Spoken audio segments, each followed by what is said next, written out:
पांडवों ने क्यों खाया अपने ही पिता का कच्चा मांस, जानिए महाभारत का एक अनोखा रहस्य। भूख व्यक्ति की एक ऐसी शारीरिक कमजोरी होती है जो व्यक्ति को हर एक वह काम करने के लिए मजबूर कर देती है जो उसने कभी सपने में भी नहीं सोचा होगा। तो महाभारत के इस कहानी से आपको समझ में आएगा कि पांडवों ने किस प्रकार अपने ही पिता का कच्चा मांस खाया। Hello friends, welcome back to my YouTube channel. आज की बेहद ही खास वीडियो में आप सभी का स्वागत है। आज की वीडियो में आपको महाभारत से जुड़े कुछ रहस्य जानने को मिलेंगे, तो वीडियो के अंत तक जरूर बने रहिएगा। तो चलिए वीडियो को शुरू करते हैं। दोस्तों, महाभारत काल के ऐसे कई रहस्य हैं जिन्हें बहुत ही कम लोग जानते हैं। महाभारत युद्ध पौराणिक युग में लड़ा गया सबसे बड़ा युद्ध था, जिसमें लाखों की संख्या में योद्धा वीर गति को प्राप्त हुए थे। महाभारत काल से जुड़ा हैरान कर देने वाला एक वाकया है जब पांडवों ने अपने ही पिता के मरने के बाद उनका मांस खाया था। मगर उन्होंने ऐसा क्यों किया? अगर हम कलयुग की बात करें तो आज की तारीख में हमें ऐसे कई किस्से सुनने को मिलते हैं, मगर कोई भी ऐसा किस्सा नहीं है जिसमें किसी बेटे ने अपने ही बाप का मांस खाया हो। तो फिर द्वापर युग में पांडवों ने अपने पिता पांडु का मांस क्यों खाया? इस रहस्यमय सवाल का जवाब आप इस आर्टिकल के माध्यम से जान सकते हैं।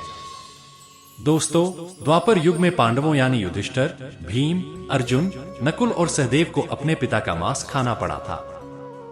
सुनने में भले ही आपको आश्चर्यजनक लगे, लेकिन पौराणिक कथा के अनुसार पांडव भाइयों द्वारा अपने मृत पिता के मांस को खाना पड़ा था। इसकी वजह जानकर आप हैरान रह जाएंगे। ऋषि ने पांडु को क्या श्राप दिया था? कथा के मुताबिक पांचों पांडवों युधिष्ठिर, भीम, अर्जुन, नकुल और सहदेव के पिता पांडु थे। पांचों पांडवों का जन्म महाराजा पांडु के वीर्य से नहीं हुआ था। दरअसल एक ऋषि ने पांडु को श्राप दिया था कि अगर वो किसी भी स्त्री से शारीरिक संबंध बनाएंगे तो उसी क्षण उनकी मौत हो जाएगी। वैसे तो उनकी दो रानियां थीं, कुंती और माद्री। पांडु के ऊपर ऋषि के श्राप का इतना खौफ था कि उन्होंने कभी कुंती और माद्री के साथ शारीरिक संबंध नहीं बनाए। पांडवों का जन्म कैसे हुआ था? राजा पांडु की कोई भी संतान न थी, जिसके कारण राजा पांडु काफी परेशान रहने लगे। अपने इस श्राप के कारण राजा पांडु इतने दुखी रहने लगे कि उन्हें अपने महल के सुख भी काटने को आते। जिसके बाद राजा पांडु अपनी पत्नी कुंती और माद्री के साथ सारा राजपाट छोड़कर वन में चले गए। राजा पांडु अब ब्रह्मचर्य जीवन व्यतीत करने लगे और उन्हें ये बात अंदर से खाने लगी कि अब उनका वंश आगे कभी नहीं बढ़ पाएगा। अपने पति को हर समय परेशान देख माता कुंती को ऋषि दुर्वासा द्वारा दिए गए उस वरदान का ध्यान आया, जिससे वह किसी भी देवता का आवाहन कर संतान प्राप्ति का वरदान मांग सकती थी। ये बात जैसे ही उन्होंने राजा पांडु को बताई तो वह बेहद खुश हो गए। जिसके बाद उन्होंने रानी कुंती से इस वरदान को इस्तेमाल कर संतान प्राप्ति की इच्छा जताई और कुंती ने देवताओं का आवाहन कर युधिष्ठिर, भीम और अर्जुन को संतान के रूप में प्राप्त किया। इसके बाद कुंती ने माद्री को भी इस मंत्र का ज्ञान दिया, जिसके बाद माद्री ने नकुल और सहदेव को प्राप्त किया। पांडवों ने क्यों खाया अपने मृत पिता का मांस? अब राजा पांडु को संतानों की प्राप्ति तो हो गई थी, मगर वो उनके वीर्य से पैदा हुई संतानें नहीं थी, जिसके कारण पांडु पुत्रों के अंदर पांडु का ज्ञान, कौशल और बुद्धिमता नहीं थी। अब राजा पांडु मन ही मन इस बात का अफसोस जताते कि कैसे वह अपने सभी गुण अपने पुत्रों को दें।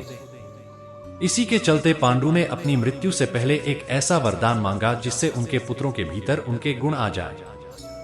ये वरदान था कि उनकी मृत्यु के बाद उनके बच्चे उनके शरीर का मांस मिल बांट कर खा लें, जिससे कि उनके गुण और उनका ज्ञान उनके बच्चों में चला जाए। जिसके बाद पांडु ने अपने बच्चों के सामने अपनी आखिरी इच्छा जाहिर की कि उनके मरने के बाद वह सभी उनके मांस का सेवन कर लें, ताकि उनकी संतानों के अंदर पांडु के गुण आ सके।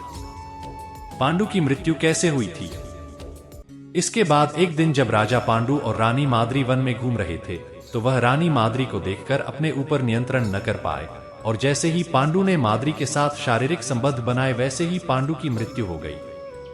तो महाराज पांडु की बात का मान रखते हुए युधिष्ठिर, भीम, अर्जुन, नकुल और सहदेव ने अपने मृत पिता के शरीर का मांस खाया था। दूसरी कथा के अनुसार मृत पिता पांडु का मांस तो भाइयों ने मिलकर ही खाया था, लेकिन इसका सबसे बड़ा हिस्सा सहदेव ने खाया था।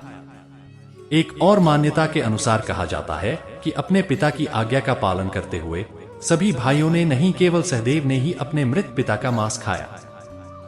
सहदेव ने अपने पिता के मस्तिष्क के 3 टुकड़े किए। जैसे ही उन्होंने पहला टुकड़ा खाया, उन्हें भूत का ज्ञान हुआ। दूसरा टुकड़ा खाते ही उन्हें वर्तमान का ज्ञान और तीसरे टुकड़े पर उन्हें भविष्य का ज्ञान हो गया। इसलिए ही कहा जाता है कि 5 पांडवों में सबसे ज्यादा ज्ञानी सहदेव ही थे।